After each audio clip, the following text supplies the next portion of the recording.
everyone. Good morning and welcome to our quarter 2 module 7 in media and information literacy or literature, everyone. And now we are going to discuss about what is the importance of the information literacy cycle, and what are the things or the models that you or I can use as a lifelong independent learner. So pag-aaralan natin ngayon, ano-ano ba yung mga nakapaloob sa tinatawag nating information literacy cycle. Okay. And to start with, you are going to see in this picture, yan, sa ating opener, yan, the big 6 model of the information literacy cycle. So you can see in there that in the big 6 model, number 1 is that we will identify the task definition. Number 2, the information seeking strategies, the location and access, the use of information, the synthesis, and the evaluation. Okay, so for this one, let us look on through our objectives, which is to summarize each stage of the information literacy cycle and use the information literacy cycle in creating a presentation, or even using this to discuss events or scenarios using itself the information literacy cycle. Okay, so sa unang part, let us go back then to our big 6 model. So makikita natin dito, number 1, may tinatawag tayong task definition. Okay, so before we actually give you a walkthrough kung bakit napaka-importanting i-determine yung tinatawag nating task definition, is because we have to always remember that the very first step in the information literacy cycle is like determining the information that you need. Okay, so in other words, dapat meron kang aim or goal, or you do have an objective. Ano ba yung bagay na gusto mong malaman, diba? And in the previous activity, based on the given question, we have identified the kind of information that we are looking for through what? Through answering some simple questions, diba? Halimbawa, what is the question that I need to answer? Ano ba yung tanong na dapat kong sagutin? And what information do I need to answer that question? Yan. And what kind of information does the task require? Okay, and of course, wag niyong kakalimutan, what problem do I need to solve? Okay, so sa mga naliliton pa, ulitin ko, the reason why we are actually studying this one is because we need to understand ano nga ba yung tinatawag nating information literacy cycle. So dito sa number 1, task definition, in very simple terms, dinedetermine natin kung ano nga ba yung mga information na kailangan natin. So yun ang tinatawag na task definition. Halimbawa lang naman, if you are engaged in a scientific journal, or if you are engaged, let's say, in a science program in which nagbibigay kayo ng show or ng infomercial rather, regarding a specific technology, of course, yung tinatawag nating task definition is iikot siya sa scope of support nyo, di ba? Halimbawa, nagre-research kayo tungkol sa mga fertilizers tsaka mga gamit sa pagsasaka. Yun. So it is expected then that the first thing that you need to determine for you to come up with an information literacy cycle is for you to be able to highlight, di ba? What kind of information do you actually need to fulfill or to do your job, di ba? As a, let's say, as a content creator on that manner, or bilang parte ng creative crew. Yan, di ba? Yung tinatawag nating task definition. Okay, so number 2, meron naman tayong tinatawag na information seeking strategy. So balik tayo sa ating cover din. Diba? Tandaan, that is actually the big 6 model of the information literacy cycle. Okay? So, meron tayong tinatawag na information seeking and strategies. Dahil dito, sa number 1, alam mo na yung dapat mong malaman, alam mo na yung gusto mong i-share sa ibang tao through information and media literacy din. Kailangan mo ring i-determine ano-ano ba yung mga strategies para makapag-gather ka ng information. Diba? Information seeking strategies. Ngayon, baka nagtataka kayo, why do you need to apply strategies? Diba? And there is a very simple answer to that very simple question. The answer is efficiency, my friend. Bakit efficiency?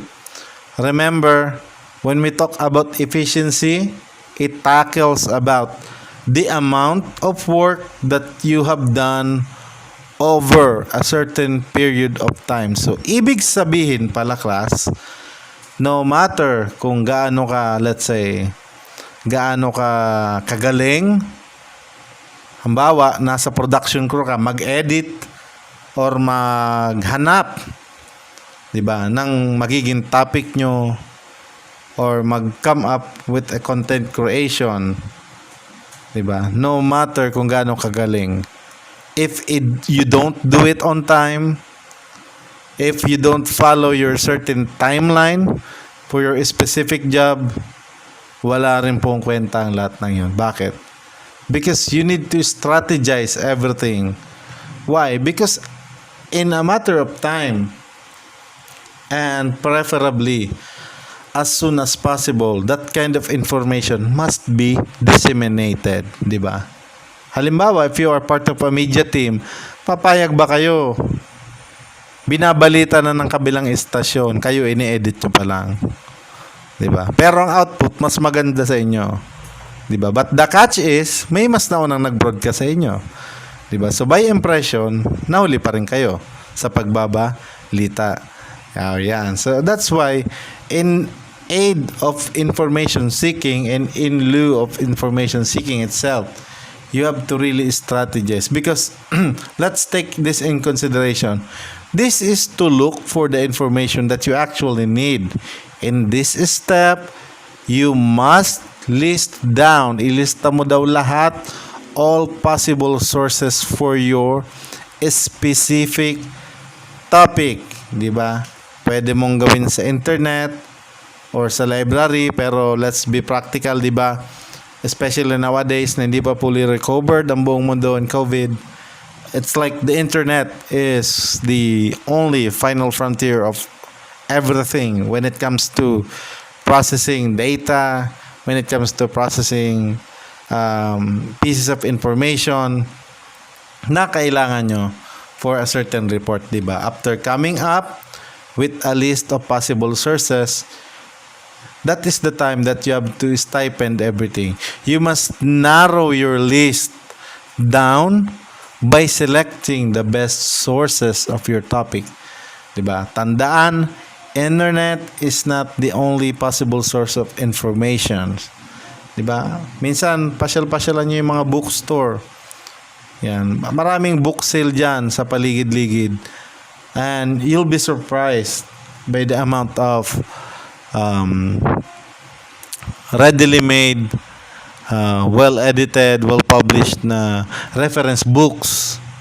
Yan. Of course, of the certain topic of your interest, diba? Tandaan nyo ha, internet is not the only source of factual information, may mga encyclopedia pa tayo, magazine, di ba? Which are indeed still useful. Okay? Pero palagi niyong tatandaan which sources will provide reliable information, di ba? Kahit nga sa mga TV network, ang hirap minsan magtiwala. Bakit? But, kung naaalala nyo, yung sa previous topic natin, the mainstream media will always, di ba? They will always cover up something for protection, in aid of money, and they will always seek to destroy something, di ba? In aid for profit. Yon. So, that is the reality. We can never avoid that. Kahit may magdebate sa akin ngayon, may mag-message, that's not true. That's just like the happening in the real world. And we can never deny it's happening, di ba? Kaya palagi yung tatandaan yung tanong na which sources can provide information that are specific to my topic, di ba? Hindi off topic kapag ang pinag-uusapan nyo is for the certain topic only. You must revolve your, let's say, your research, your related literature only to that specific information, because you have to strategize everything. You must do everything in a specific time frame. Yun ang palagi niyong tatandaan, okay? So, kaya importante yung sinatawag nating information seeking strategies. And so, let's move forward to the third one. Meron naman tayong tinatawag na location and access. Laki-laki natin, alright? So, sa location and access, it's being said in here that after identifying your possible sources, proceed to locating these sources and gather the information that you need from them. To help you locate and access the information that you need, here are some guide questions. Okay, so para madali, halimbawa, bibigyan ko kayong maganda example. Okay, let us pull up our browser then, okay? So, what we have in here, like for example, on our Google browser. So, each and every time you are typing something on your Google then, list of possible outcomes are already projecting, okay? So, let us go back first to our presentation. Sabi dito, what are keywords? Keywords phrases or synonyms that would lead me to useful information about my topic. Okay, and number 2, what tools can I use to quickly locate the information that I need? Next one, how can I keep track of all the information that I gather? The last one, depending on the type of source, what search strategy can I use? So, wag nyo nang pahirapan yung sarili nyo. Let us use the most basic search strategy as of the moment, okay? So, what we have in here is my Google browser with my Google account, and I will pull up my Notepad. Okay, bakit Notepad? This is my strategy in searching for something. Make sure yung Notepad nyo, naka-word wrap siya naka-word wrap ang format niya. Kasi kapag may kinokopya kayo sa mga home pages, hindi napapasama yung mga hyperlink, 'di ba? And yung mga fonts niya nagiging uniform. Okay, so that's my strategy. Okay, so let us proceed then. Moving forward to our screen right now, you can see on the left part my Google browser, and on the right part my Notepad. Halimbawa, the topic of my report for tomorrow is the best coffee, okay, in America. Okay, halimbawa lang naman ha. Lalakyan natin para makita ng lahat yan. Halimbawa yan yung topic natin. Best coffee in America. Okay. So let us type in there some keywords then, okay? Or let's say you type in the whole thing. Okay? Siyempre, you would look for the latest, 2021. So, commonly, yan yung mga naglalabasan. Diba? Maraming pages. Di ba? Yan. Yan yung mga tinatawag nating, balik tayo sa lesson natin, what keywords or phrases would lead me to useful information about my topic. Okay, what I did was very simple, 'di ba? Tinype ko yung whole thing na hinahanap natin, 'di ba? Why would I include the word best only, 'di ba? Kapag yung best only yung sinama ko, baka iba yung lumabas, lalo na kayong coffee lang, 'di ba? Not mentioning kung America lang ita-type mo, 'di ba? But indeed, because you typed in rather the whole thing, ibig sabihin lahat ng possible na lalabas is may kaugnayan sa pinakamagandang klase daw ng kape sa Amerika. Okay, let's highlight that. So, ang ginagawa commonly ng mga researcher, kada nakikita nilang link, ina-open nila yan sa new tab. Bakit? Kasi makikita mo naman sa isang website if it is like presentable or not. Ba? Kasi minsan yung reliability sa sobrang busy ng tao at ng mga researcher, they rely on visuals, on what they see. 'Di ba? Kung ano yung bumubungad sa kanila. Halimbawa, itong first tab natin, yon. May agad membership. Okay, but as what you can see in here, yeah, may product sila agad. Yon. So it has a good interface, user friendly, very smooth. So yon. So I think this is something about supporting coffee makers. Okay.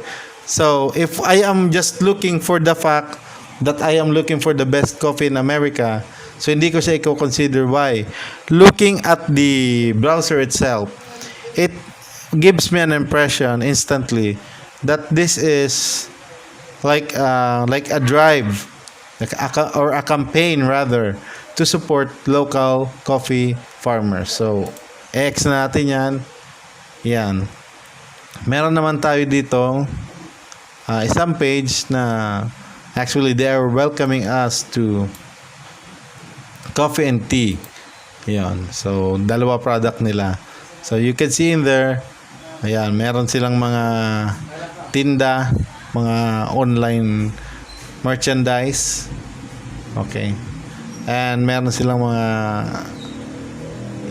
may mga link to shop for something. Okay. And hindi rin to yung kailangan natin, no, 'di ba? So first two, ligwak agad. So hindi makakatulong 'yan sa ating research. Okay. So yan, okay din ang interface nito. Yan, so it is promoting a certain product. Di ba? So makikita nyo dyan, parang may mga ratings pa. And for our last slide, makikita nyo naman is it's like a promotion for a certain coffee shop. Okay? So ngayon tanungin nyo ang sarili nyo, sa lahat ng nakita natin ngayon dito, ba, best coffee in America,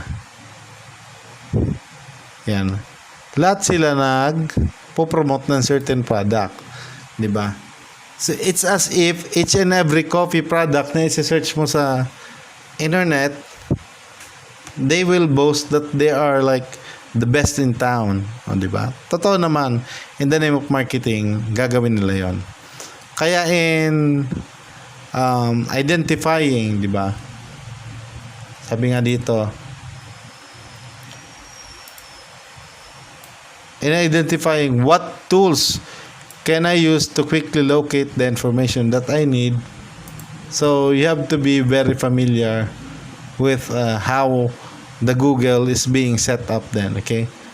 So makikita nyo dyan, even the products being used in roasting coffee beans, they are being sold on the internet, di ba?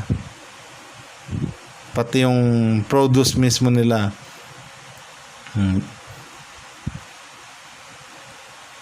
So kung ako yung researcher, dahil hinahanap ko yung best lang na coffee in America, I have to revise my title. Bakit? Tandaan nyo, ang sabi dito,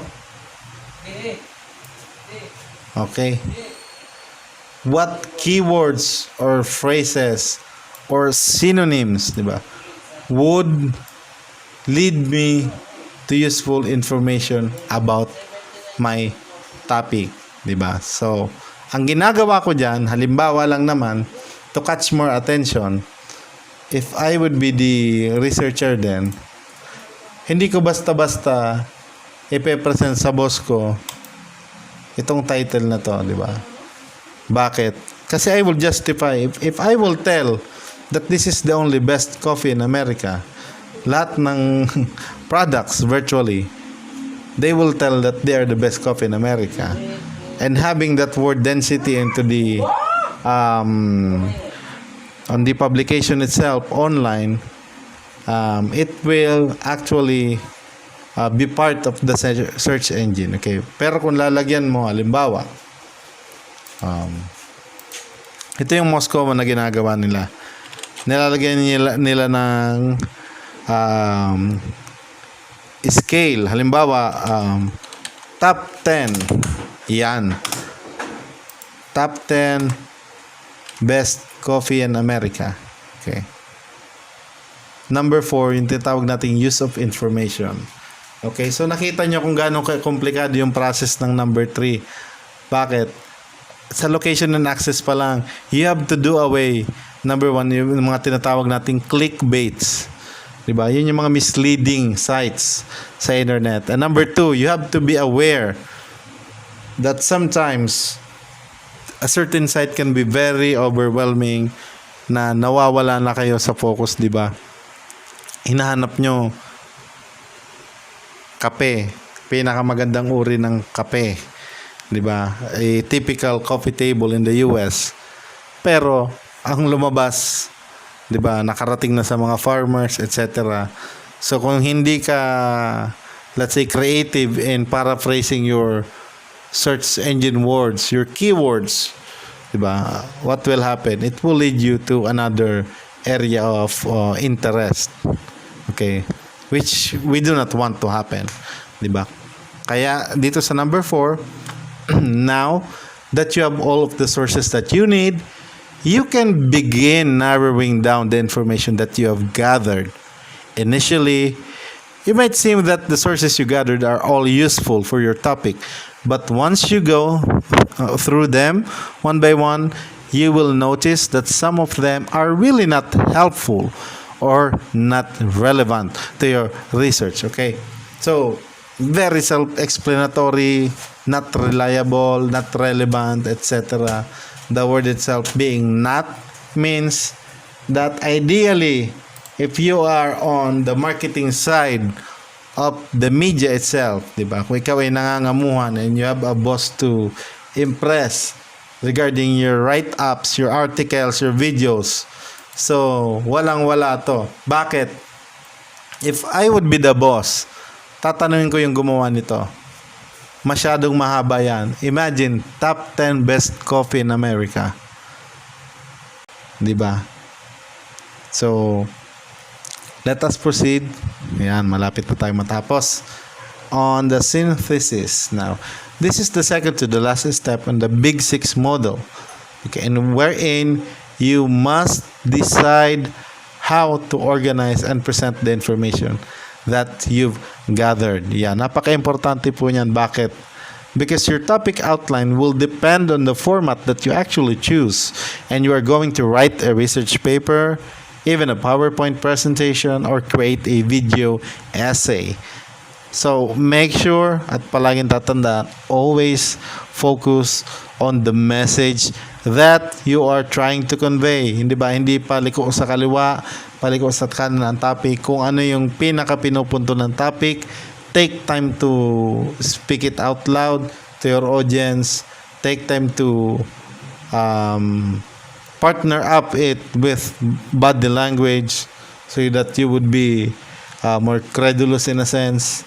yung credibility mo mas maja-justify, and always identify your intended audience, di ba? Huwag kang magtuturo ng tutorial tungkol sa gitara sa mga taong mahilig magluto, di ba? At huwag kang magpapakita ng mga recorded na swimming lesson sa mga taong hindi naman mahilig sa sports at lumangoy, di ba? If you are targeting something, if you are like, let's say, growing your social media page, you should have a specific audience, because both can influence how you come up with a presentation, on how you choose to arrange the information. And likewise, always remember, it's either you go with the flow, you listen to the voice of your audience, then ganito gawin mo sa susunod, you can improve this by that. You have to be always open to, let's say, open for feedback. Yun na lang, di ba? Yung sinasabi nilang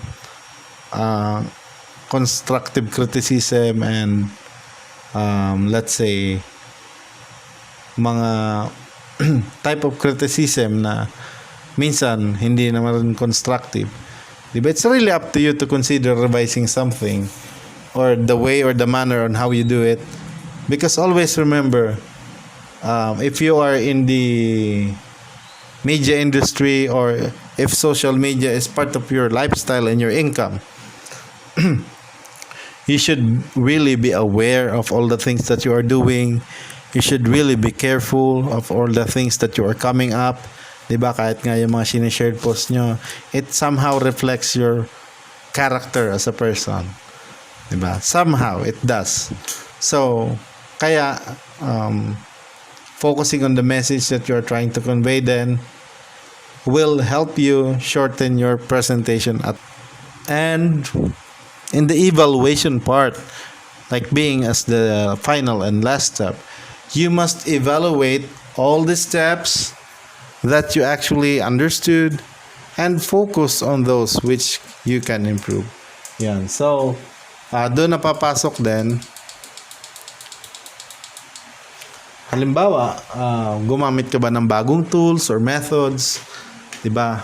Mga chart, graphic organizer, etc. on a digital platform. So mag-reflect ka sa sarili mo, because only you can actually determine your progress. Bakit? If you are being blinded by the fact na magaling ka na, and dahil magaling ka, you have to like make a leeway for everything na okay na yan, that's good, no need for revisiting it, no need for revision, no need for reading back. So think about it and make sure that if you are confident about yourself on your output, then so be it then, di ba? Confident ka eh. So, but there's no harm in trying to, like, looking back at the topic or the output na na-produce mo, di ba? Tandaan nyo, sa evaluation part, kahit ano pa ang maging feedback ng tao sa inyo, at kahit ano pa ang sabihin ng boss mo sa inyo, in the end, sino ba ang masusunod sa evaluation? Kayo. Bakit? It's either you will listen to them or not. If you are the type of person who doesn't like listen to open-ended na suggestions, listen to unsolicited advisements, so be it, diba? I mean, that's your strategy. So yun lang naman, we always look forward na somehow kung ganun ang way of thinking and labor mo, ganun ang spirit of labor mo. So we just wish you good luck then, you know. You'll never know. May mga tao talaga na stubborn pero nag-succeed sila because of their stubbornness. So we can never really tell, diba? So moving forward then, sa ating activity, yan, integration lang naman to. Now, take a look at these questions then, be able to answer them diligently and write it on your somewhere in your notebook, and be able to upload it back on your Google Classrooms as soon as possible, diba? At your most convenient time, of course. So yun lang naman. And still, I wish you all have a wonderful week and stay safe everyone, okay? Huwag nakakalimutang mag-message kapag may tanong o may problema. Have a great day. Bye-bye.